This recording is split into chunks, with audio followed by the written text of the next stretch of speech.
Welcome to VM teachers. ఇప్పుడు ఛందస్సులో రెండవ భాగం చూద్దాం. దాంట్లో మొదటగా జాతుల్లో కామన్గా ఉండే లక్షణాలు ఏంటంటే దీంట్లో పాదనియమం ఉంటుంది. పాదనియమం ఉంటుంది.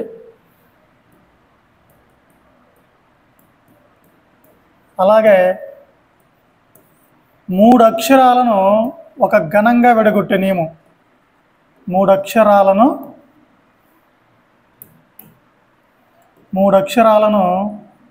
ఒక గణంగా విడగొట్టే నియమం ఉండదు.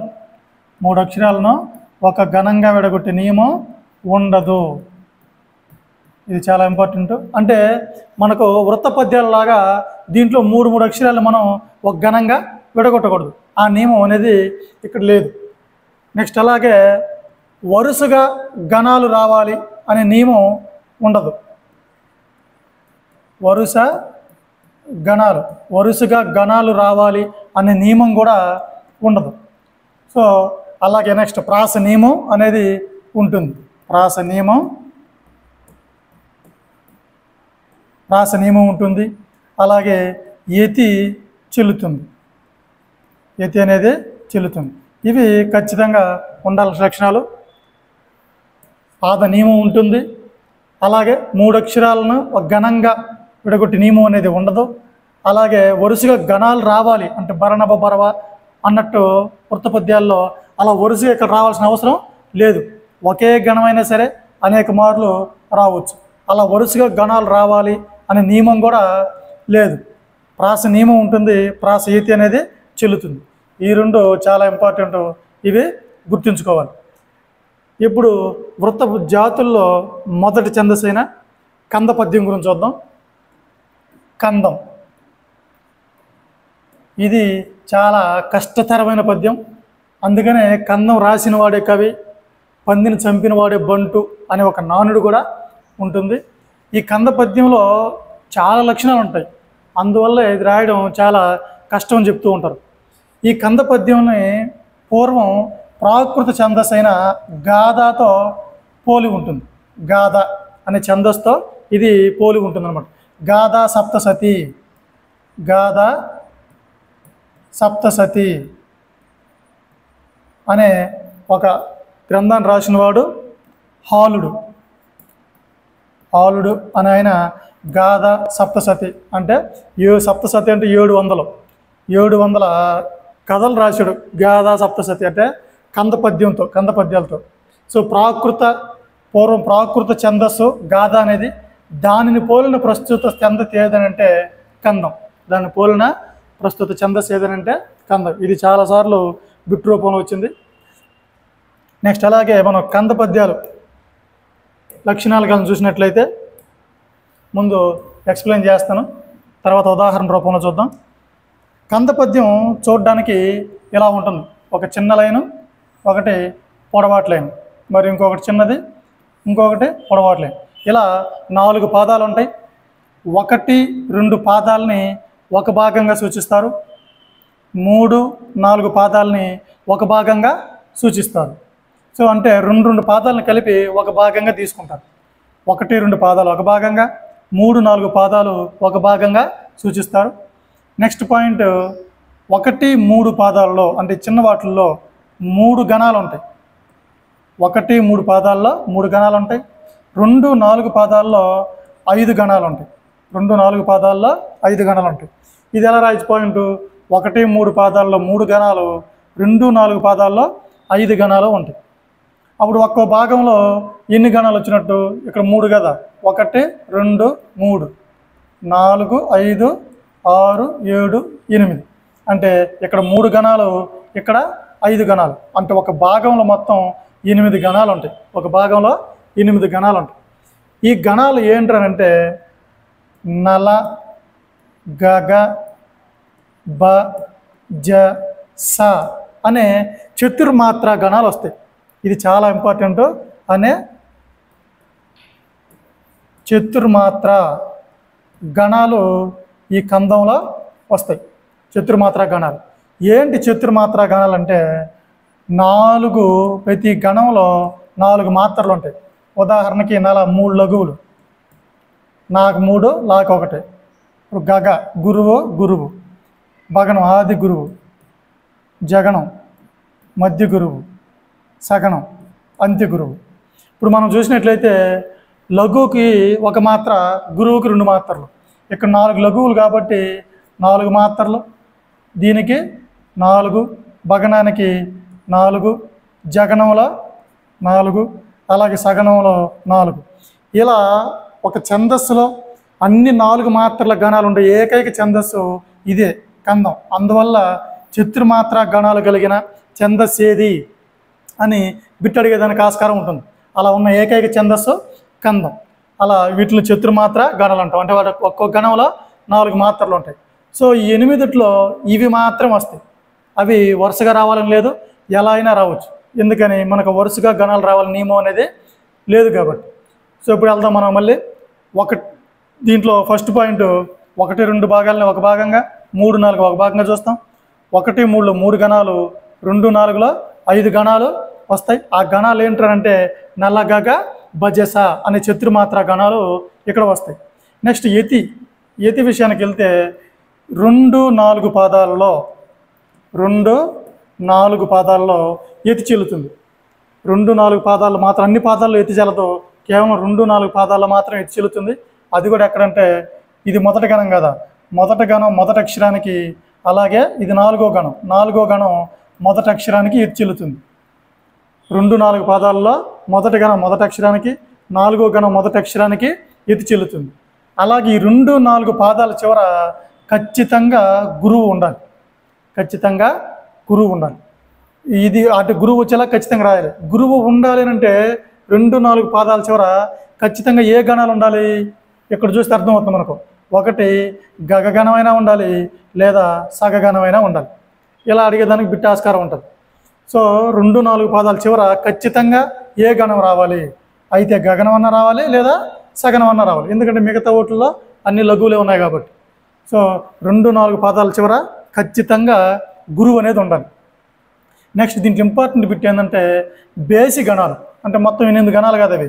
వీటిలో బేసి గణాలు 1, 3, 5, 7.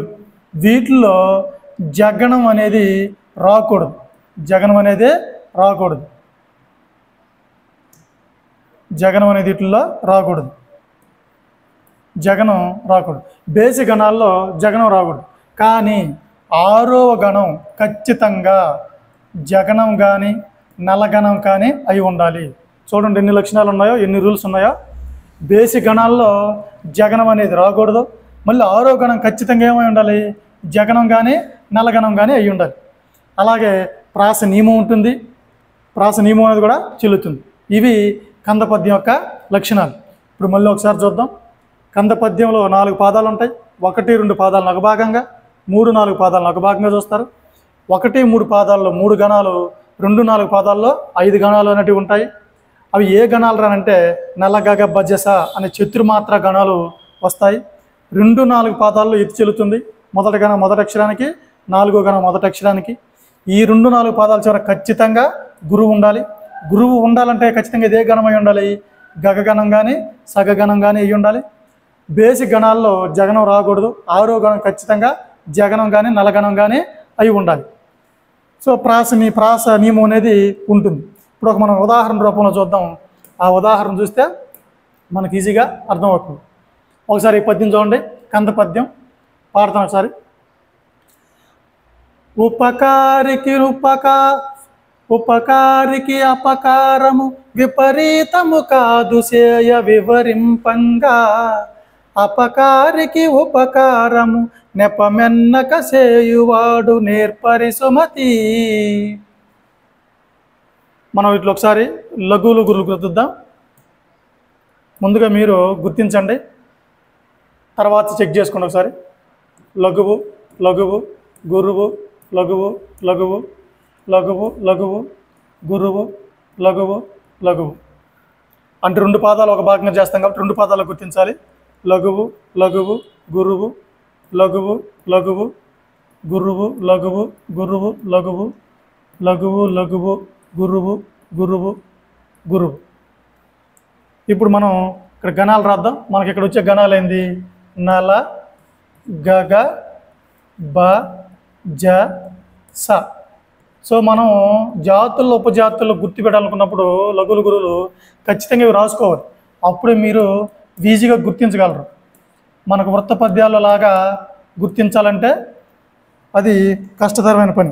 ఎందుకంటే అక్కడ వరుస క్రమంలో వస్తాయి కాబట్టి మనం ఈజీగా అక్కడ గుర్తించవచ్చు. సో ఇక్కడ వరుస క్రమంలో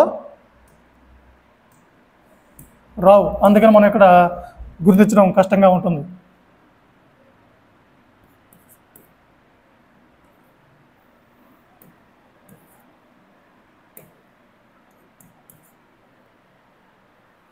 ఇవి సరే. ఇప్పుడు చూద్దాం. ఇప్పుడు వృత్త పద్యాల్లో గీసినట్టు మూడు డివైడ్ చేసుకోకూడదు, అది చాలా తప్పు. అక్కడ చూస్తూ చేయాలి. ఫస్ట్ మనకి ఇక్కడ ఎన్ని గణాలు రావాలి? 3 గణాలు రావాలి. మొదటి పాదంలో 3, రెండో పాదంలో 5 గణాలు కదా. సో ఇక్కడ 3 గణాలు రావాలి. ఫస్ట్ లఘువు లఘువు గురువు, లఘువు లఘువు గురువు సగనం ఉంది కాబట్టి సగనం. నెక్స్ట్ 4 లఘువులు ఉన్నాయి, నలగణం. నల ఏం సార్ 3 ఎందుకు తీసుకోకూడదు అని డౌట్ రావచ్చు. 3 లఘువులు నగనం వస్తుంది, కానీ అక్కడ మనకు నగనం ఉందా? లేదు కదా. సో నలగణం తీసుకోవాలి. నెక్స్ట్ గురువు లఘువు లఘువు భగనం. సో 3 గణాలు అనేటివి ఫస్ట్ పాదంలో సరిపోయాయి. రెండో పాదంలో ఎన్ని రావాలి? 5 గణాలు రావాలి. లఘువు లఘువు గురువు, మళ్ళీ సగనం అనేది వచ్చింది, సగగణం. నెక్స్ట్ లఘువు లఘువు గురువు, మళ్ళీ సగనం వచ్చింది. అంటే ఒకే గణం ఎన్నిసార్లైనా రావచ్చు. లఘువు గురువు లఘువు రగణం, జగణం.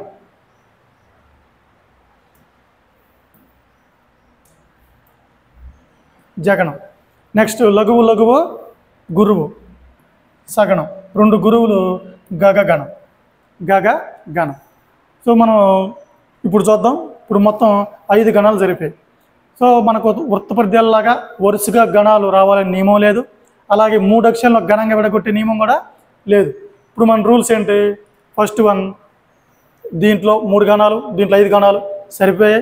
రెండోది యతిమైత్రి చూసినట్లయితే 2 4 పాదాల్లో, ఇది రెండో పాదం కాబట్టి దీంట్లో మొదటి అక్షరం ఈ, మొదటి గణం మొదటి అక్షరానికి 4వ గణం మొదటి అక్షరానికి యతిమైత్రి చెల్లాలి.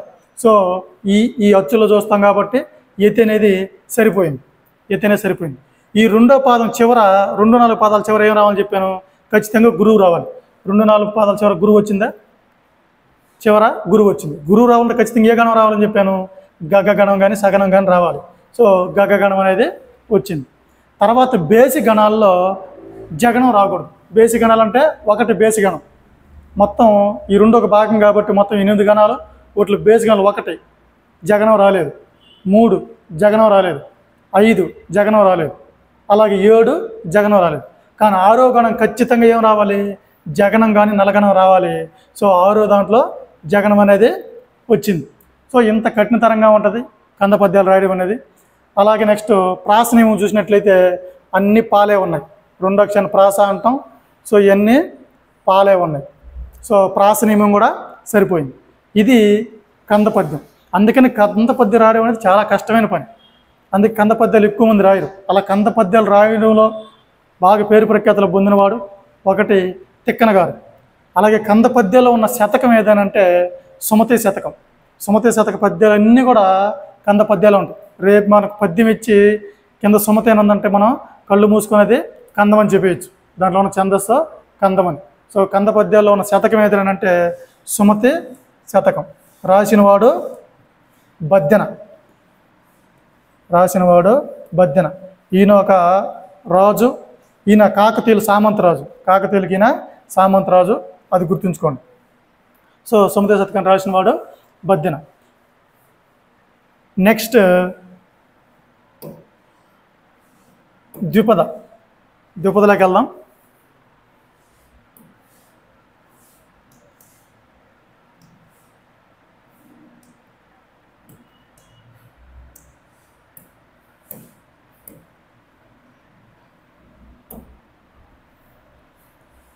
ద్విపద, ఇది జాగ్రత్తగా వినండి. ద్విపద ద్విపద అంటే ద్వి అంటే రెండు, దీంట్లో రెండు పాదాలు ఉంటాయి, రెండు పాదాలు ఉంటాయి. ఈ ద్విపదల్ని కనిపెట్టినవాడు, ప్రవేశపెట్టినవాడు ఎవరు అని అంటే పాల్కురికి సోమనాథుడు. పాల్కురికి సోమనాథుడు. ఈయన ఆల్రెడీ మనకి ఇంత ముందు వచ్చాడు. పాల్కురి సోమనాథుడు తెలుగులో మొట్టమొదటి శతకమైన వృషాధిప శతకాన్ని రాశాడు. ఈ పాల్కురి సోమనాథుడు ఈ ద్విపదల్ని ప్రవేశపెట్టాడు. ఎందుకంటే ద్విపద అనేది పాడుకోవడానికి వీలైనటువంటి ఛందస్సు, పాడుకోవడానికి వీలైన ప్రక్రియని కానీ పాడుకోవడానికి వీలైనటువంటి ఛందస్సు ఏదని అంటే అది ద్విపద. సో వీళ్ళంతా శివకవులు, శివుడిని ప్రార్థిస్తూ శివుడిని గురించి కొలుస్తూ ద్విపదలు పాడుకుంటూ ఉండే విధంగా ఉంటుందనేసి ద్విపదని ప్రవేశపెట్టారు. ద్విపదలో రెండు పాదాలు ఉంటాయి. వాటిల్లో ప్రతి పాదంలో 3 ఇంద్రగణాలు, అలాగే ఒక సూర్యగణం, 3 ఇంద్ర, ఒక సూర్యగణం ఉంటాయి. ఇక్కడి నుంచి మనకు గణాలు మెన్షన్ చేయరు. గణాలు అంటే ప్రత్యేకంగా ఈ గణాలని అంతకుముందులాగా ఇవ్వరు. ఇక్కడ ఇన్ని సూర్యగణాలు ఇంద్రగణాలని చెప్పేస్తారు. సో మనం ఈ పెట్టేటప్పుడు ఖచ్చితంగా ఒక సైడు ఇంద్రగణాలు సూర్యగణాలు అంటే రాసుకోవాలి. 3 ఇంద్రగణాలు, ఒక సూర్యగణం ఉంటుంది. మొత్తం 4 గణాలు ఉంటాయి. యతి వచ్చేసి మొదటి గణం మొదటి అక్షరానికి, అలాగే మూడో గణం మొదటి అక్షరానికి ఎత్తి చెల్లుతుంది. మొదటి గణం మొదటి అక్షరానికి, మూడో గణం మొదటి అక్షరానికి ఎత్తి చెల్లుతుంది. దీంట్లో ప్రాస నియమం ఉంటుంది. సింపుల్ ద్విపద, 2 పాదాలు ఉంటాయి, 3 ఇంద్రగణాలు, ఒక సూర్యగణం ఉంటుంది. మొదటి గణం మొదటి అక్షరానికి, మూడో గణం మొదటి అక్షరానికి ఎత్తి చెల్లుతుంది. ప్రాస నియమం అనేది ఉంటుంది. ప్రాస నియమం లేకపోతే ద్విపదలో దానిని మంజరి ద్విపద అంటారు. మంజరి ద్విపద అంటారు. ప్రాస నియమం లేని ద్విపదను ఏమంటారంటే మంజరి ద్విపద అంటారు. మిగతావన్నీ దీని లక్షణాలు. కానీ ఇక్కడే చెప్పేస్తున్నాం దీన్ని, కానీ ఇది మనకు ఉపజాతుల్లో వస్తుంది, ప్రాస నియమం ఉండదు కాబట్టి. సో ప్రాస నియమం లేని ద్విపదని మంజరి ద్విపద అని అంటారు. మామూలుగా ద్విపద అంటే 2 పాదాలు కదా, కొన్నిసార్లు అక్కడక్కడ 3వ పాదం కూడా కనిపిస్తుంది. అలా 3వ పాదం కనిపిస్తే దానిని ద్విపద మాలిక అంటారు. ద్విపద మాలిక, దాన్ని ఏమంటాం? ద్విపద మాలిక అంటాం. ప్రాసనియమం లేకపోతే దాన్ని మంజరి ద్విపద అంటాం. ఈ మంజరి ద్విపదలో రచన రాయలు ప్రఖ్యాతిగాంచినవి తాళ్ళపాక తిమ్మక్క. తాళ్ళపాక తిమ్మక్క ఈమె సుభద్రా కళ్యాణం ఒక రచన రాసింది. ఆ సుభద్రా కళ్యాణం దేంట్లో ఉందంటే మంజరి ద్విపదలో ఉంటుంది. సుభద్రా కళ్యాణం అనేది ఈమె తెలుగు రచయిత్రి. తెలుగు రచయిత్రి ఎవరంటే తాళ్ళపాక తిమ్మక్క, తాళ్ళపాక అన్నమయ్య గారి భార్య. నెక్స్ట్ దీంట్లో నెక్స్ట్ మంజరి ద్విపద అయిపోయింది కదా. ద్విపద 2 ద్విపద పాదాలు కలిస్తే ఒక తరువోజ అవుతుంది. తరువోజ అన్ని ఇక్కడ చెప్పేస్తున్నాం ఒకే భాగంలో. తరువోజ అంటే దీనికి సింక్ అయి ఉంటాయి అన్ని. 2 ద్విపద పాదాలు కలిస్తే ఒక తరువోజ అంటే ఇది ఒక ద్విపద పాదం, ఇది ఒక ద్విపద పాదం, ఇలా కలిస్తే ఒక తరువోజ. అంటే ఎన్ని గణాలు వస్తాయి? 3 ఇంద్ర ప్లస్ ఒక సూర్య, 3 ఇంద్ర ప్లస్ ఒక సూర్య, ఇలా. అంటే తరువోజలో 4 పాదాలు ఉంటాయి.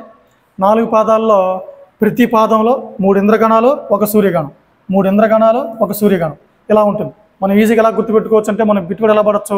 2 ద్విపద పాదాలు కలిస్తే దానిని ఏమంటారు? తరువోజ. ప్రాసనియమం లేని ద్విపదని ఏమంటారు? మంజరి ద్విపద. అక్కడక్కడ ద్విపదలో 3వ పాదం కనిపిస్తే దాన్ని ఏమంటారు? ద్విపద మాలిక. అంటే ద్విపద ఒక్కటి గుర్తుపెట్టుకుంటే 3 ఇంద్రగణాలు, ఒక సూర్యగణం అనేది ఇవన్నీ వచ్చేస్తాయి దాంట్లో. 3 ఇంద్ర, ఒక సూర్య గుర్తుపెట్టుకుంటే ప్రాసనియమం లేకపోతే అయ్యే గణాలు ఉంటాయి, దాన్ని మంజరి ద్విపద అంటాం. ఈ 2 పాదాలు కానీ కలిసాయంటే దాన్ని మంజరి ద్విపద అంటాం. ఈ విధంగా 3 ఇంద్ర, ఒక సూర్య, 3 ఇంద్ర, ఒక సూర్య, ఇలా 4 పాదాలు ఉంటాయి. తరువోజాలు 4 పాదాలు ఉంటాయి. ఆ 4 పాదాల్లో కూడా 3 ఇంద్రగణాలు, ఒక సూర్యగణం, 3 ఇంద్రగణాలు, ఒక సూర్యగణం వస్తాయి. వీటిలో యతి వచ్చేసి మొదటి గణం మొదటి అక్షరానికి, అలాగే 3వ గణం మొదటి అక్షరానికి, 5వ గణం మొదటి అక్షరానికి, 7వ గణం మొదటి అక్షరానికి ఇది చెల్లుతుంది. అంటే బేసి సంఖ్యలకి, బేసి గణాలకి యతి అనేది చెల్లుతుంది. తరువోజాలు. నెక్స్ట్ మధ్యక్కర.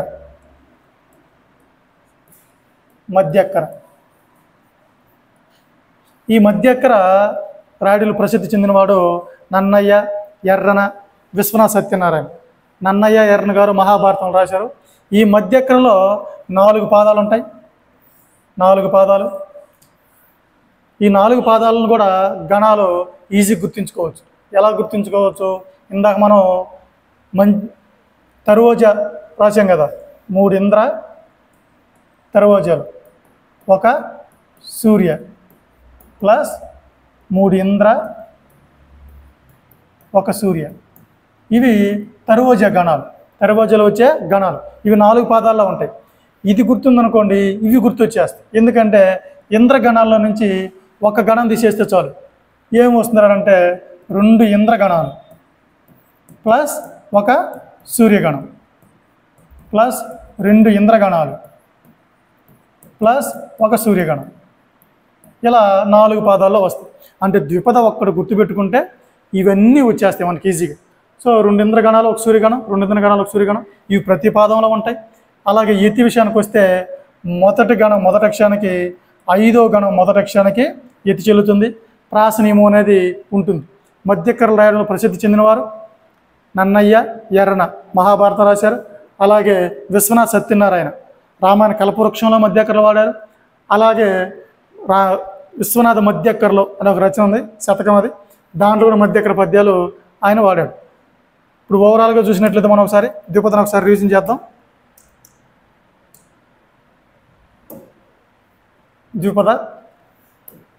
ద్విపదలో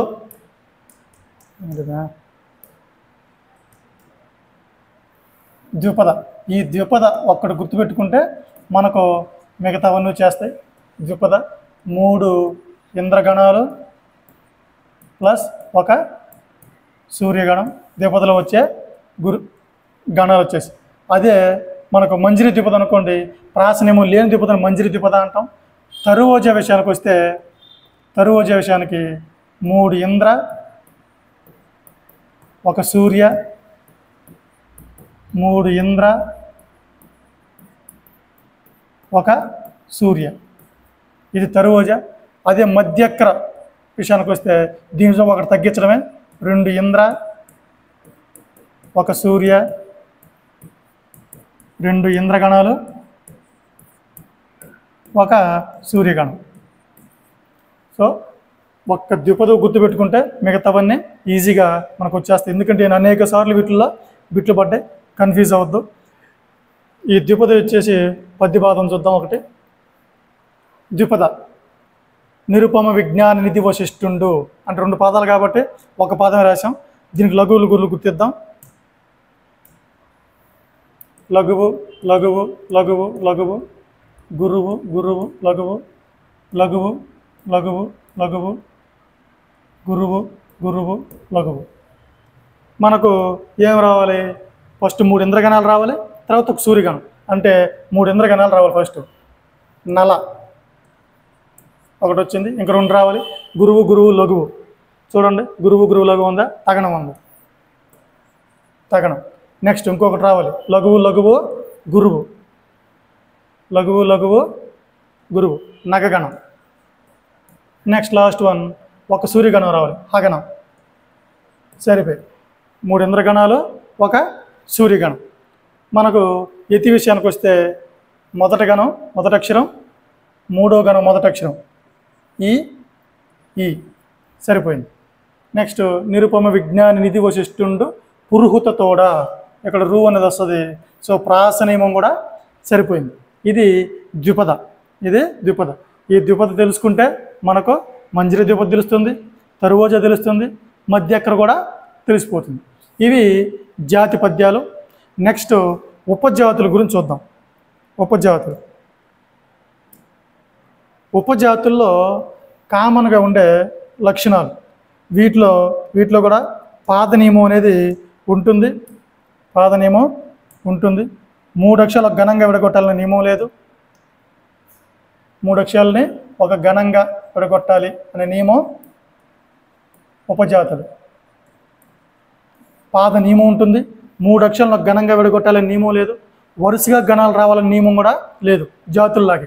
కానీ ఇక్కడ ప్రత్యేకత ఏంటంటే ఇక్కడ ప్రాస నియమం ఉండదు. ప్రాస నియమం ఉండదు. ఉపజాతుల్లో ఖచ్చితంగా ప్రాస నియమం అనేది ఉండదు. యతి మైత్రి ఉంటుంది. యతి అనేది ఉంటుంది. కొన్నిసార్లు యతి లేని చోట, ఇది చాలా ఇంపార్టెంట్, చాలా యతి లేని చోట అంటే కవి ఈ పద్యాలు రాసేటప్పుడు ఎక్కడైతే యతి కూర్చలేడో యతి లేని చోట ప్రాసయతిని కూరుస్తాడు. ప్రాసయతిని కూరుస్తాడు. ఇది వెరీ వెరీ ఇంపార్టెంట్. ప్రాసయతి అనే పదం వచ్చేది కేవలం ఉపజాతి పద్యాల్లోనే ప్రాసయతి ఉంటుంది. అంటే ఎక్కడైతే యతి కుదరలేదో ఆ చోట ప్రాసయతిని కూర్చడం జరుగుతుంది. ప్రాస నియమం అనేది ఇక్కడ ఉండదు. సో ఈ ప్రాసయతి కూడా అన్ని పాదాల్లో రావాలని రూల్ లేదు. అన్ని పాదాల్లో రావాలని నియమం కూడా లేదు. ఇది ప్రాసయతి ఉపజాతుల్లో. ఉపజాతుల్లో మనం ముందుగా ఆట వేలది గురించి చూద్దాం.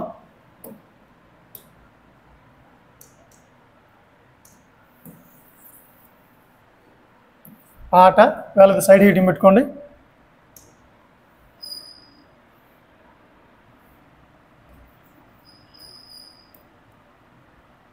ఆట వెలది. ఆట వెలదిలో 4 పాదాలు ఉంటాయి. 4 పాదాలు ఉంటాయి. 4 పాదాల్లో 1, 2, 3, 4 పాదాలు ఉంటాయి. 1, 3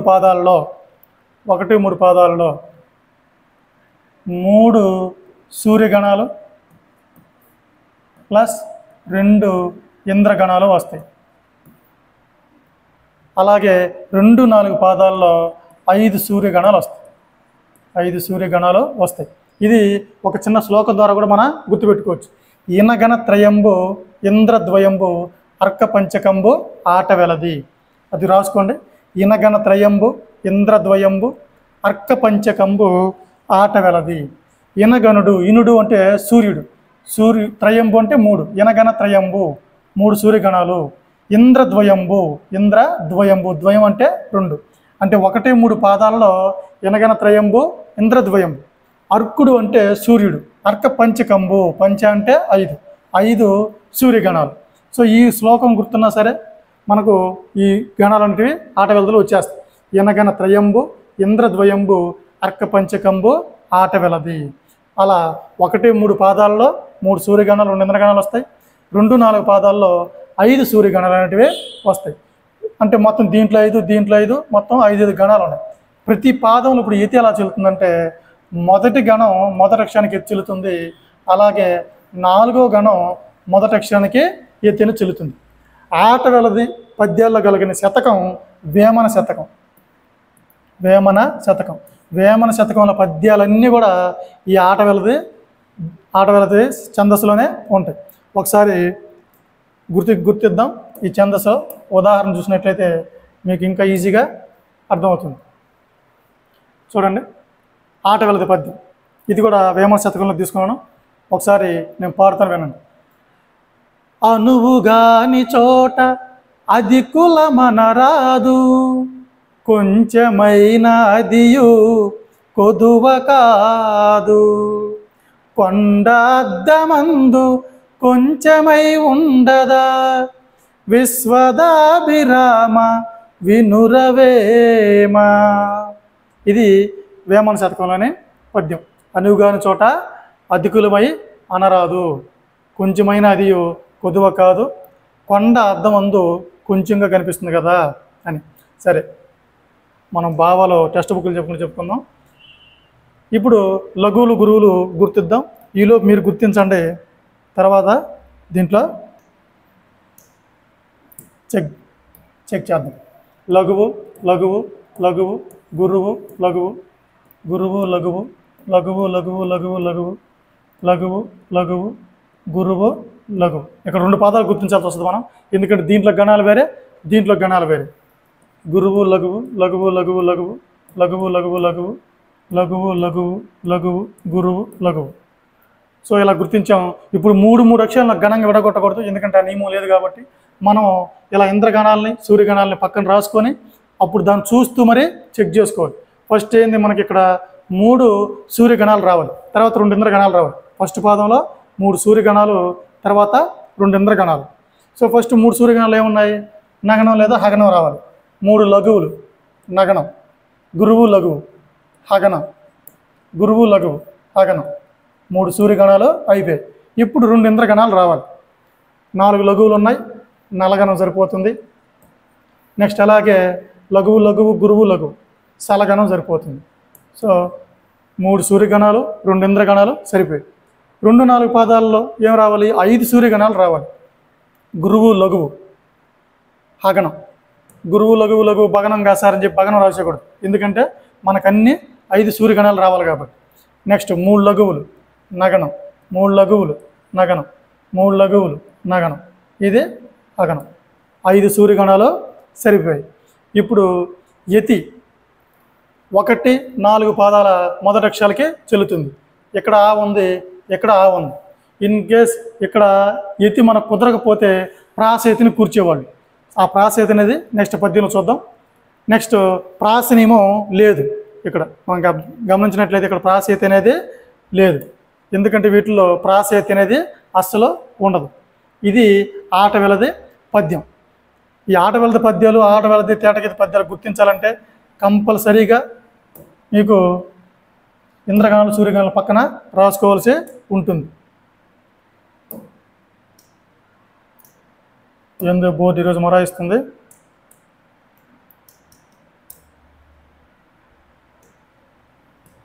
ఓకే, నెక్స్ట్ తేటగీతి అని పెట్టుకోండి. తేటగీతి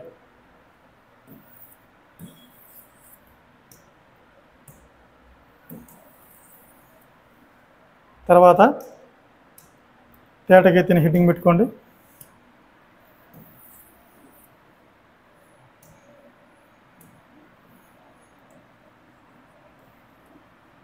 తేట గీతి. దీంట్లో కూడా 4 పాదాలు ఉంటాయి. 4 పాదాలు ఉంటాయి. ప్రతి పాదంలో ఒక సూర్యగణం, 2 ఇంద్రగణాలు, 2 సూర్యగణాలు ఎలా రావాలి? ఇది కూడా ఒక శ్లోక రూపంలో గుర్తుపెట్టుకోవచ్చు.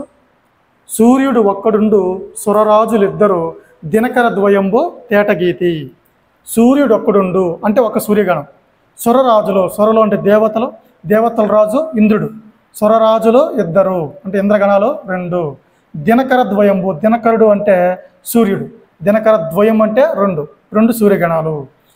సూర్యుడు ఒక్కడుండు సురరాజులు 2 దినకర ద్వయంబు తేటగీతి. ఈ శ్లోకం నేర్చుకొని అది గుర్తుందనుకోండి, తేటగీతిలోని గణాలు ఈజీగా వచ్చేస్తాయి మనకు. 4 పద్యాల్లో కూడా ఇవే ఉంటాయి. నెక్స్ట్ యతి విషయానికి వస్తే మొదటి గణం మొదటి అక్షరానికి, 4వ గణం మొదటి అక్షరానికి చెల్లుతుంది. దీంట్లో ప్రాసనియమం అనేది ఉండదు. యతి లేకపోతే ప్రాసయతి అనేది చెల్లుతుంది. ఈ తేటగీత పద్యాలు కొమ్మర్రాజు లక్ష్మణరావు గారు రాశారు. ఆయన కొంచెం ప్రసిద్ధి చెందినవాడు. అలాగే దీంట్లో ఒక పద్యం చూద్దాం. ఆ ఎగ్జాంపుల్ చూసినట్లయితే మీకు అర్థమవుతుంది. చూడండి, ఇది తేటగీతిలోని పద్యం. సానబెట్టిన వజ్రంబు లీను కాంతి పొలము చక్కగా దున్నిన ఫలమునిచ్చు అటులే అజ్ఞాని అయినను అవనిపైని విద్య నేర్చిన ఏని వివేకి అగును. ఇది తేటగీతి పద్యం. దీనికి లఘువులు గురువు గుర్తిద్దాం.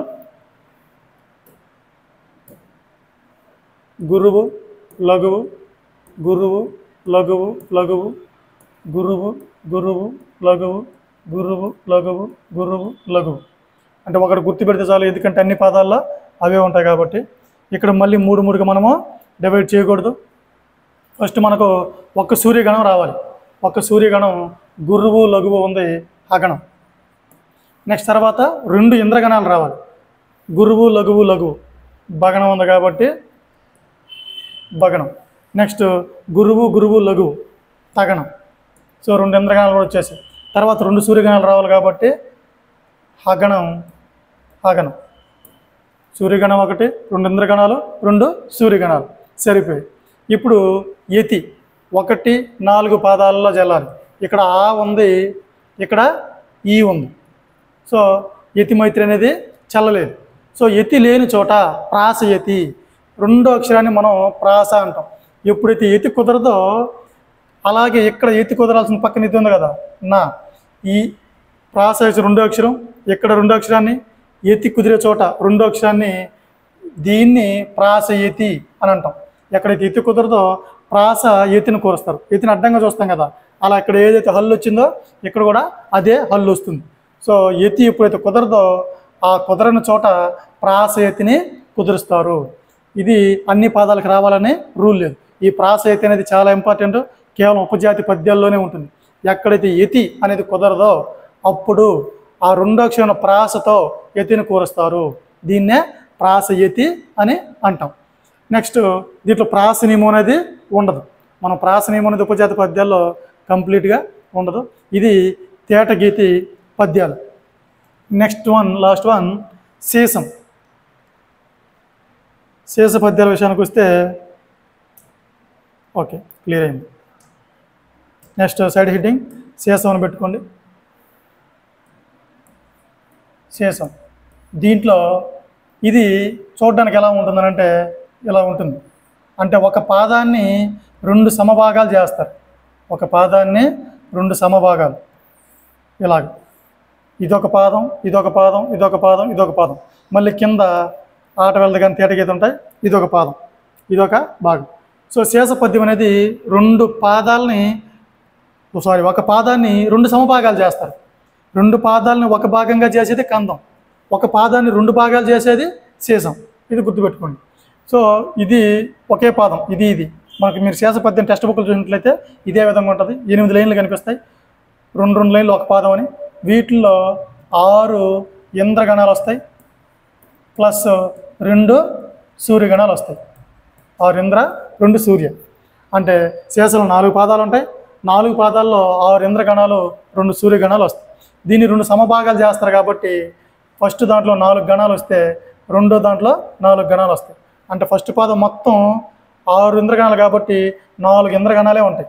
రెండో పాదంలో వచ్చేటప్పటికి, రెండో లైన్లో వచ్చేటప్పటికి 2 ఇంద్రగణాలు వస్తే 2 సూర్యగణాలు వస్తాయి.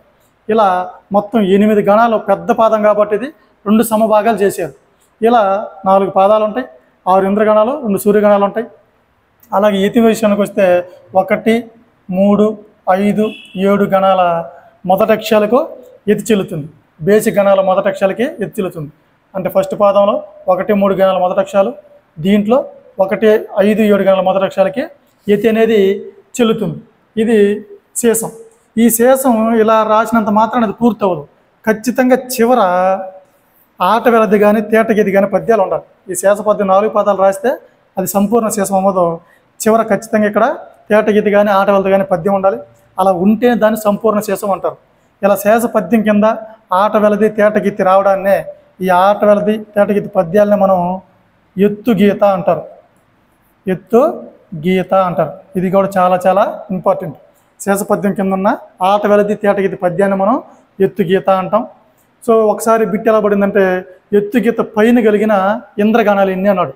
సో ఎత్తు గీత పైన ఎన్ని ఇంద్రగణాలు ఉన్నాయి? మొత్తం 4 పాదాలు కాబట్టి ఒక్క పాదంలో 6 ఇంద్రగణాలు ఉంటాయి. 4 గారుల 24 ఇంద్రగణాలు ఉంటాయి. అది సూర్యగణాలు అయితే ఎన్ని ఉంటాయి? 4 రెండ్ల 8 సూర్యగణాలు ఉంటాయి. మొత్తం ఎన్ని గణాలు ఉంటాయి? 32 ఉంటాయి. మొత్తం గణాలు 32. అంటే 24 ఇంద్రగణాలు, 8 సూర్యగణాలు, మొత్తం అయితే 32 గణాలు అనేవి ఉంటాయి ఎత్తు గీత పైన. ఎత్తు గీత అంటే అర్థమే శేష ఆట వెలది కానీ తేటగీతి కానీ ఆ పద్యాన్ని మనం ఎత్తు గీత అంటాం. శేష పద్యం కింద ఉండేది. ఉదాహరణ రూపంలో చూద్దాం, అప్పుడు ఇంకా మనకి ఈజీగా అర్థమవుతుంది. ఇది 9th క్లాస్లో పద్యం. దీన్ని కొంచెం డ్రామా పద్యంలో చెప్తాను, ఒకసారి వినండి. ఇచ్చోటనే సత్కవీంద్రుని కమ్మని కలము నిప్పులలోన కరగిపోయే,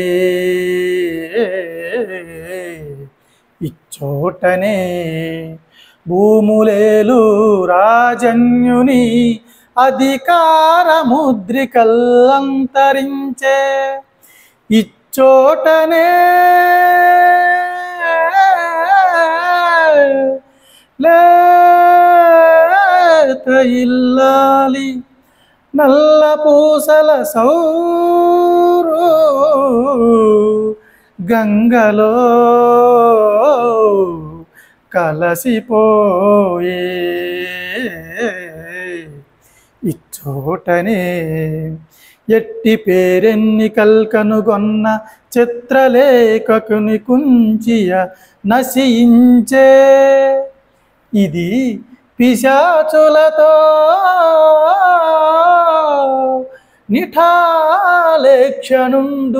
నిఠాలేక్షణుండు గజ్జ కదలించి ఆడు రంగస్థలంబు ఇది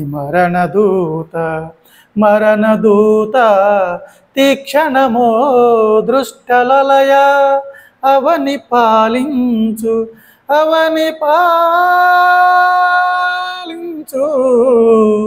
భస్మ సింహాసనంబు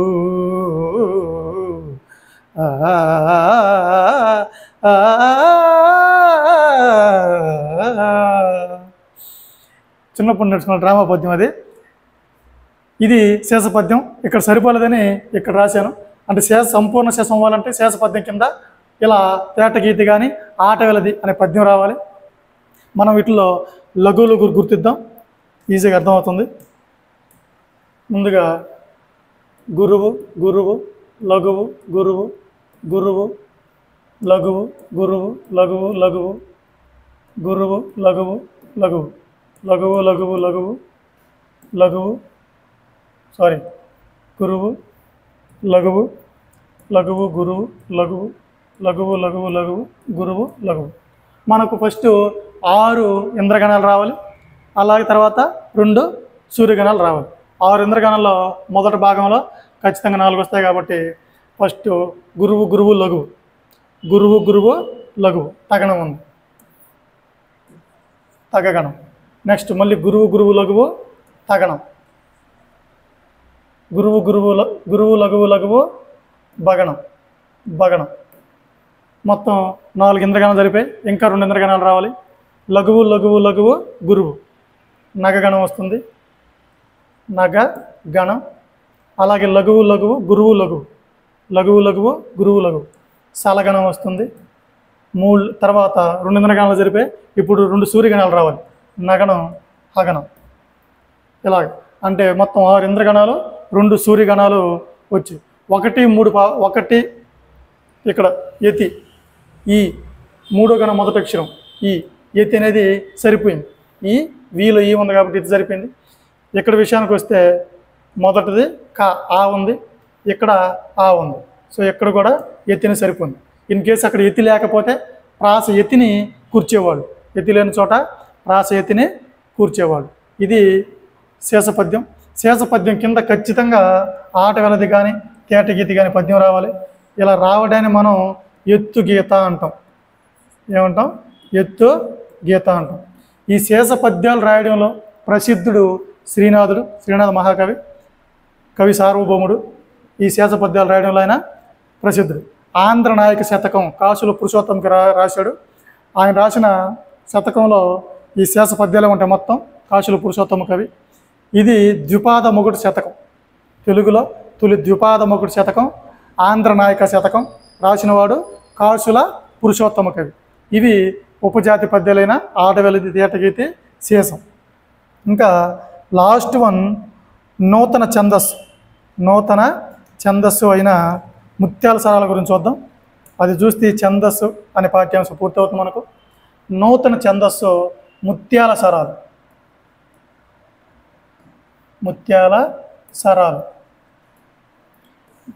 ఈ ముత్యాల సరాలు అనేది ఒక నూతన ఛందస్సు. దీన్ని 1910లో గురజాడ వారు ప్రవేశపెట్టారు. ఎందుకు వీళ్ళు ప్రవేశపెట్టారు అని అంటే, వీళ్ళు ప్రాచీన ఛందస్సుకి వీళ్ళు వ్యతిరేకులు. సో ఈ ముత్యాల సరాల్లో ఉండే వీళ్ళు లఘువు గురువు ఈ మాటలని వాడరు. అలాగే బరణ బరవ ఇలాంటి గణాల పదాలను కూడా వీళ్ళు వాడరు. వీళ్ళ దృష్టిలో లఘువు అంటే 1 అని, గురువు అంటే రెండుతో సూచించేవాళ్ళు. లఘువును ఒకటితో, గురువును రెండుతో. అంటే లఘువుకి ఒక మాత్ర, గురువుకి 2 మాత్రలు. అలా ఇలా మాత్రలతోనే వీళ్ళు సూచించేవాళ్ళు కాబట్టి దీంట్లో వచ్చే గణాలని మాత్రా గణాలు అంటారు. మాత్ర గణాలు అంటారు. మనం మొదటి నుంచి చూసినట్లయితే వృత్త పద్యాల్లో వచ్చే గణాలు నిసర్గ గణాలు అంటాం. జాతులు ఉపజాతుల్లో వచ్చే గణాలు ఉపగణాలు అంటాం. ఈ ముత్యాల సారాల్లో వచ్చే గణాలను మనం మాత్రా గణాలు అని అంటాం. ఎందుకంటే వీళ్ళు మాత్రలు మాత్రం ఉపయోగించారు తప్ప గణాలను ఎక్కడ వాడలేదు.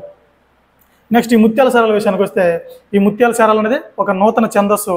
దీనికి ప్రస్తుతం ఉన్న నియమాలు సృష్టించిన వాడు శ్రీరంగం శ్రీనివాసరావు గారు ప్రస్తుతం ఉన్నది.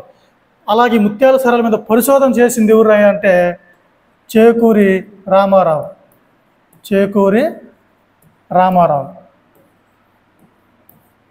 దీని ఇంట్రడక్షన్.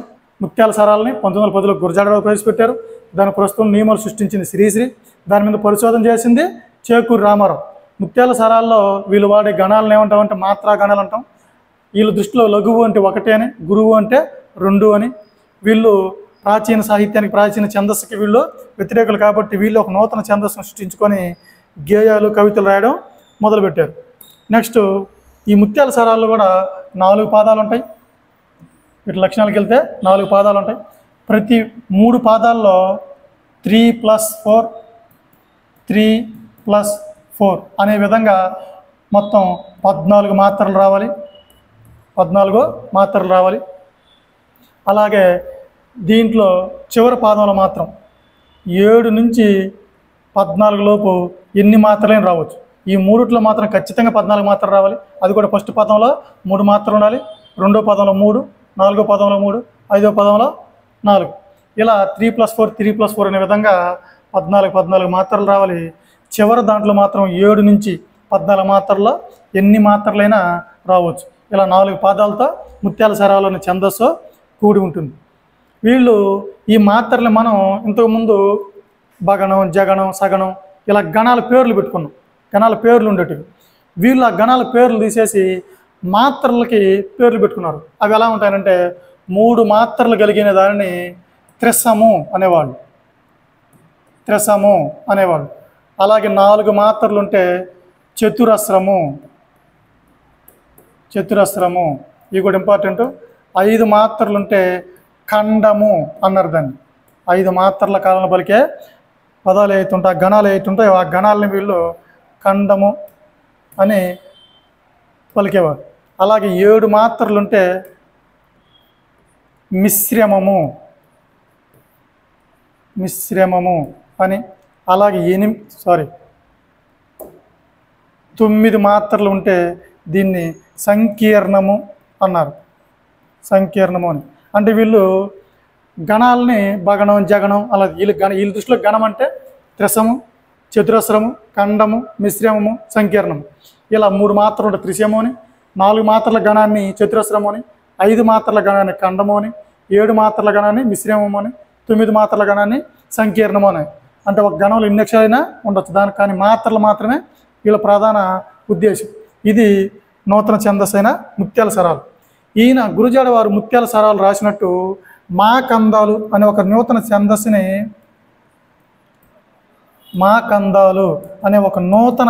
ఛందస్సుని, సృష్టించిన వాడు ఎవరు అంటే సింగిరెడ్డి నారాయణ రెడ్డి గారు మాకందాలు అనే నూతన ఛందస్సుని సృష్టించారు. కానీ ప్రతి ఒక్కరు మాత్రం గురజాడ వారు రాసిన ముత్యాల సరాల ఛందస్సునే ఫాలో అవడం జరిగింది. ఈ సినారె గారు దీన్ని సృష్టించారు. ఇది ఛందస్సు ఒక పాఠ్యాంశం. బాగా చదవండి. చదివిన తర్వాత మనకు యూట్యూబ్ ఛానల్లోనే క్వశ్చన్స్ పెడుతూ ఉంటాను. వాటికి రిప్లై ఇవ్వండి. ఏ డౌట్ ఉన్నా సరే కామెంట్లు తెలియజేస్తూ ఉండండి.